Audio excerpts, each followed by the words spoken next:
Vamos entender um pouco mais dos bastidores da queda do Filipão, porque o Rodrigo Fragoso, quem está acostumado aqui a acompanhar toda a programação do Esporte Interativo, desde os canais Esporte Interativo até a programação no YouTube, na TNT, no Space, está acostumado a sempre acompanhar as informações do Rodrigo Fragoso, sempre acompanhando os bastidores do Palmeiras. E ontem não foi diferente, desde a queda do Filipão até essa manhã, a gente está aguardando a confirmação do Mano, e a informação, eu repito, é essa. Me foi confirmado por uma pessoa próxima que ainda essa manhã o Mano deverá ser anunciado como técnico do Palmeiras. Daqui a pouco eu vou trazer alguns bastidores também da chegada do Mano Menezes, da parte do técnico. Tem bastidor da parte do Palmeiras que o Rodrigo também vai trazer. Mas primeiro eu quero saber quais foram os principais bastidores, como é que se deu essa articulação para a saída do Filipão do cargo de técnico do Palmeiras. Bom dia para você, Rodrigo Fragoso. Bom dia a todos da mesa, bom dia aos amigos ligados aí no YouTube do Esporte Interativo. Pois é, essa saída do técnico Luiz Felipe Scolari, ela causou, digamos assim, uma surpresa, não pelo desempenho nem pelo resultado, mas pela semana passada, porque depois da eliminação para o Grêmio, acho que vocês já chegaram a pontuar isso, o Alexandre Matos, diretor de futebol, convocou uma entrevista coletiva junto com Cícero Souza, gerente de futebol, e com o técnico Luiz Felipe Scolari, para falar sobre o planejamento do ano e também para deixar muito claro que Felipão era o técnico, que nada mudaria isso na cabeça dele, o planejamento continuaria. No fim das contas, poucos dias depois, a coletiva foi na quinta-feira, sexta, sábado, domingo, na segunda-feira, 4 dias depois, o técnico Luiz Felipe Scolari é mandado embora pela diretoria. Bastidores rápidos. Logo depois da derrota para o Flamengo por 3-0, essa derrota que o Mauro falou, até o Palmeiras não teve nenhuma chance de gol em nenhum dos tempos, a não ser os lances impedidos, ela abalou muito o ambiente e, como já protestos aconteciam antes mesmo dessa catastrófica atuação do Palmeiras, depois dela havia uma preocupação gigantesca até com relação à integridade do elenco, à integridade de Felipão, à integridade da academia de futebol, questão de segurança. E o diretor de futebol, Alexandre Matos, propôs ao técnico Luiz Felipe Scolari uma fuga do torcedor. O objetivo era retornar a São Paulo e rapidamente deixar o estado de São Paulo para passar a semana treinando e trabalhando em Goiânia, local onde o Palmeiras vai enfrentar o Goiás, é o próximo adversário da equipe, no sábado pelo Campeonato Brasileiro. Havia uma temerosidade muito grande, um temor muito grande em relação à segurança de todos. E o Felipão deixou muito claro para o diretor de futebol Alexandre Matos, ele disse: não sou bandido, não tenho que fugir de ninguém, vamos treinar em São Paulo. Essas aspas eu ouvi de uma pessoa muito próxima ao técnico Luiz Felipe Scolari. O Felipão deixou muito claro para o Alexandre Matos que não fugiria de torcida nenhuma, trabalharia normalmente em São Paulo. Pois bem, isso pode ter influenciado na decisão de Alexandre Matos, justamente porque o planejamento da diretoria seguia aquele imaginado na quinta-feira, manter o técnico Luiz Felipe Scolari e realizar um trabalho longe da academia de futebol. Faria uma viagem com a delegação e com o Felipão.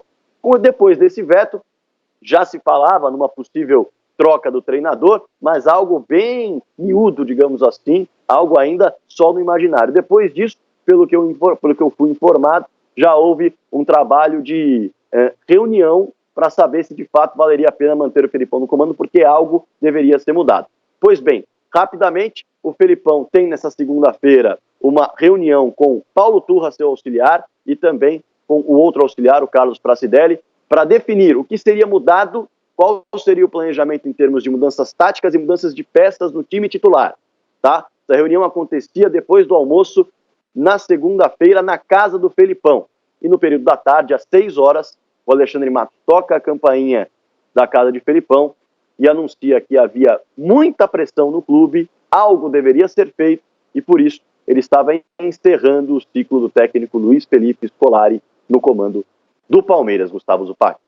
Pois é, e aí o Rodrigo traz aí alguns bastidores, né? Eu particularmente, nessa questão de Goiânia ir ou não, eu tô com o Filipão. O Palmeiras não é obrigado a fugir de São Paulo, de fugir para Goiânia, não, né? Se o Palmeiras não oferece segurança necessária, o problema é culpa do Filipão, né? E do planeta, né? O problema é planetário, e não é só do Palmeiras, infelizmente. Mas havia um desgaste, Mauro? Você sentia de alguma forma esse informação. Desgaste?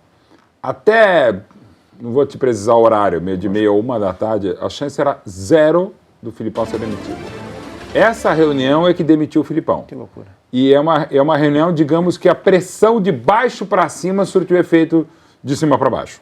Então, assim, eu diria que o presidente foi convencido. O presidente, quando trocou o Filipão trocou o Roger pelo Filipão, chegou à conclusão que para este elenco e para este momento do Palmeiras, só treinador com essa característica como a do Mano. Então, apesar de respeitar muito o Eduardo e o Roger e gostar da ideia de treinadores novos, que o clima é mais propositivo, ele falou, o Palmeiras hoje é para cascudos, né? E que aguentam levar uns cascudos, né? Então o perfil ficou definido. Se certo ou errado não é a definição da direção do clube, mas realmente alguns fatores levaram à mudança de ideia da direção do Palmeiras nessa reunião da tarde. Ô Tainá, que saldo que o Filipão deixa? Claro, o saldo material é um troféu de Brasileirão, mas o que fica? Eu acho que pouca coisa. De futebol, né? Eu acho que fica um Felipe Melo numa temporada muito boa, mas que no jogo contra o Flamengo. Aliás, assim, eu acho que o Flamengo fez uma grandíssima atuação, tá? Só que tava esquisito o negócio no Palmeiras. O Filipão já parece ter entrado no gramado com uma cara desanimada. Os jogadores parece que não tinham reação nenhuma. Tava uma coisa um pouco esquisita. E eu não sei se isso não influencia na demissão do Filipão. Me parece que a direção olhava ali e dizia... Gente, eu não tô vendo poder de Parece que querem derrubar o que não era o caso. Mas Exato. O Filipão deixou o clube com 13 meses de trabalho e 0 vitórias de virada. Nenhuma. Não venceu. Nenhuma. E justo que na primeira passagem, tantas vitórias contra o Flamengo. Exatamente. Mas nenhuma vitória de virada. O aproveitamento do Filipão, desculpa, Tainá, o aproveitamento do Palmeiras do Filipão quando estava atrás do placar era 12%. Um negócio absurdo, cara. Às vezes nem empatar. Eu não acho que não ganhar jogos de virada seja algo tão significativo assim para a demissão de um técnico, para você avaliar um trabalho.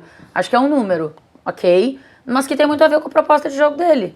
E que todo mundo conhece qual é a proposta. Sim. Não foi novidade nenhuma nesses últimos jogos ter acontecido o que aconteceu. Todo mundo sabia que o Palmeiras tomar um gol era um problema, porque o Palmeiras não estava... Exato. Até o Palmeiras tinha tomado 9 gols. E o Tite falava isso uma época no Corinthians.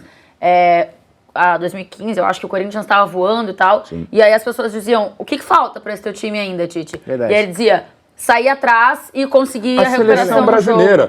Ele falava isso na seleção brasileira até o jogo da Bélgica. Falta a gente sofrer. Eu brincava falando sério aqui, né, com ele também, falando, a gente precisa levar uma paulada dessa seleção do Tite para saber o poder de reação, que ela não teve, infelizmente, ou teve a bola não entrou contra a Bélgica e o Palmeiras não teve com o Filipão agora.